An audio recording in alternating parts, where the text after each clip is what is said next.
Drop it in the water, let the daughter find her image with the rest. She'll be learning how to breathe, spinning through identity, reveal another pretty little scheme. Save her mind, hold her hand, and don't believe a lie.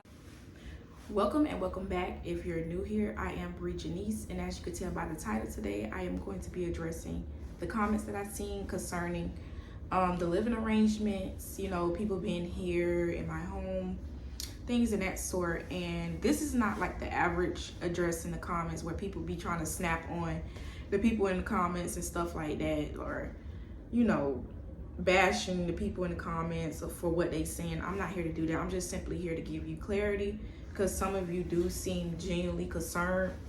Others not so much, but hey, I still don't mind. I don't mind explaining it, because at the end of the day, everything that I said is the truth, and I don't have, you know, like I said, I don't have no problem explaining it. So without further ado, we're going to go ahead and get into this video, starting with number one, addressing the area that I live in and the apartments. So the area that I live in overall is a good community. There's really older folks in the area, so you don't really hear much. You may see ambulance come out if there was a situation that happened, you know, with the older folks, but other than that, as far as the neighborhood, the surrounding neighborhood, it's a pretty good community.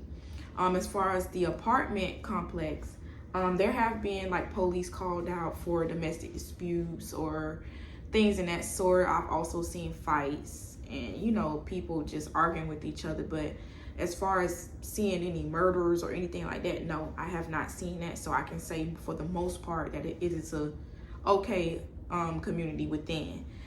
And as far as the management, they're okay. I don't have anything to say about them. I don't be in the office like that. I try to like stay out the way. I don't like, you know, being in the mix of stuff that goes around where I live.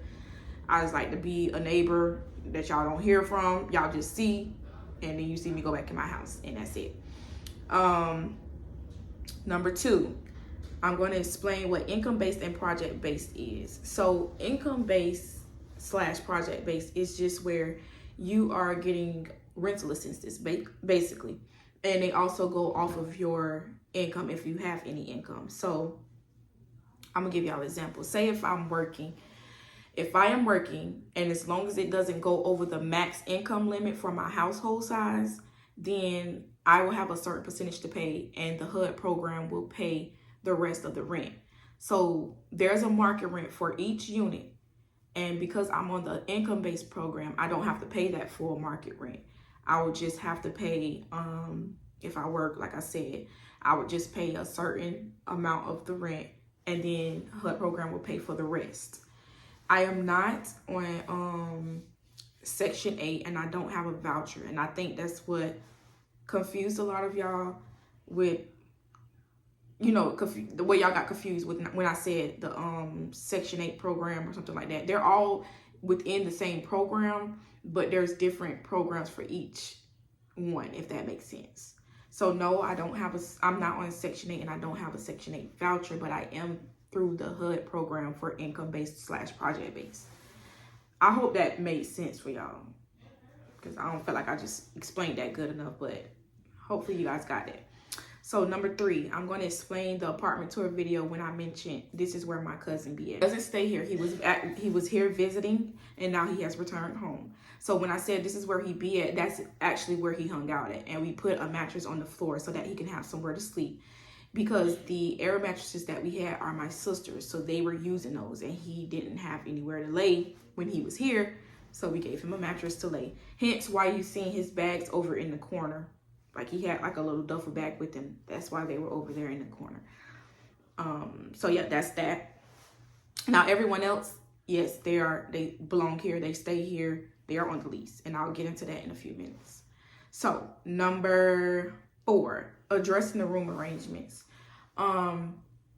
Yes, I did say that the room that I showed you guys was supposed to be my oldest daughter's room, but she also likes sleeping with her aunts. So one of her aunts are in the room with her. We actually moved her bed back in her room, so she is in there, which you can see that in my most previous video. And then the first room that I showed y'all was actually supposed to be baby girl's room, but we still have her sleeping with us right now, so she won't be in this room. And I mean, my other sister has this room, and I don't have a problem with that. So I mean, that's really that. There's not really much to say about that. Yes, one of her aunties are sharing a room with her, and she doesn't mind that because she doesn't like sleeping by herself. So number 5, addressing how adding others onto my lease work. Okay, I'm addressing this because I seen somebody say, oh, I wish I would have sent this to my phone, but they was talking about they never heard of like them, basically like never heard of like a program like this allowing people on their lease.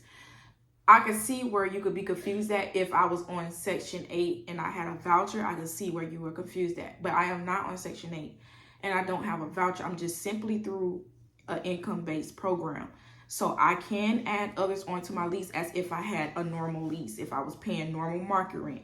Just like if you have a roommate and you want to add them onto your lease, you can do that. It's just the same rules that apply with regular renting would be the same rules that apply with me with income based. Just the only difference is if I receive income, I would have to report it within a certain amount of days. If anybody else that I add on my lease has income, I would have to report it within a certain amount of days, and we would have to pay whatever the difference is going to be of the rent.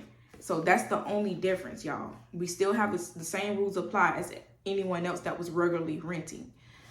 So I mean, I don't really know what to say much about that, but I hope that cleared that up.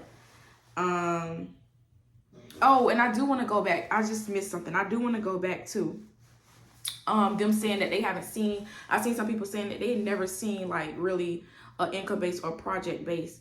I think y'all are thinking that I'm saying like I don't know what y'all thinking I'm saying. So I don't know if y'all are thinking when I say project, y'all thinking like it's supposed to look like everybody standing on the corner, gun activity, hearing gunshots in the video and stuff like that. I don't know if that's what y'all think. I really don't know.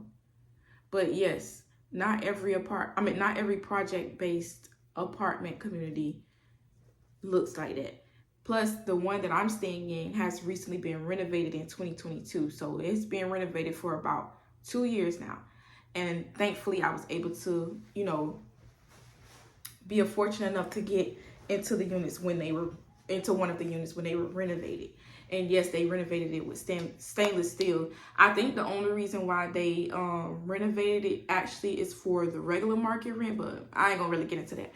But in order for them to actually get, more, what's the word for it? More money for the rent. That's what I really think that they renovated it for. But thankfully, I was able to get into this apartment community with, a nice living arrangement. That's why I'm going to keep saying that I am thankful. I am blessed to have this opportunity to actually be living in a place this nice and for it to be on project base. But yeah, so now I want to go back to number 6, which is the final thing I'm going to address, and that's the number 1 concern, and that's people living in my home. I don't know why I would think I would make a video and just showing everybody inside my house and they're not supposed to be here. I would not do that. I would not do that. I would not jeopardize where me and my children have to lay our head. I would not jeopardize us having a roof over our head.